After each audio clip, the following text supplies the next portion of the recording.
Question 1. What are the differences between the provisions of the United States Foreign Corrupt Practices Act and United Kingdom Bribery Act?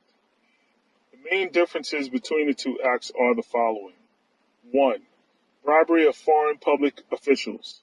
Bribing foreign public officials is an offense in both the FCPA and the UKBA. But under the UKBA, a foreign public official is more clearly and closely defined than under the FCPA.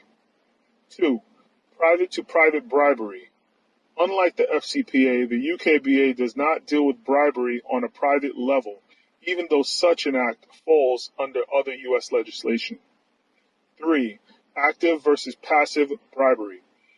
The FCPA only covers active bribery, meaning the act of giving a bribe.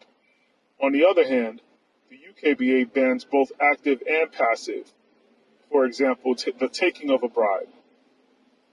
4. Failure to prevent bribery. Under the FCPA, a firm that is subject to U.S. authority can be held indirectly liable for acts of its employees and agents. The UKBA, on the other hand, holds the company accountable and extends acts of associated persons, which means anyone who performs services for or on behalf of the company. Under the UKBA, there is a strict liability for corporate failure to avert bribery as opposed to indirect liability.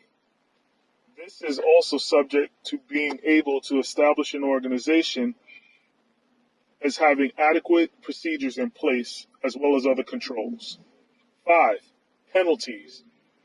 The offenses committed under FCPA are capped as an individual and can be fined to $250,000 per infraction and subject to 5 years imprisonment.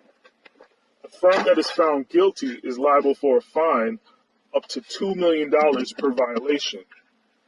Penalties under the UKBA have potential to be even more severe. An individual is subject to up to 10 years imprisonment and unlimited fine. The company found guilty is also subject to an unlimited fine.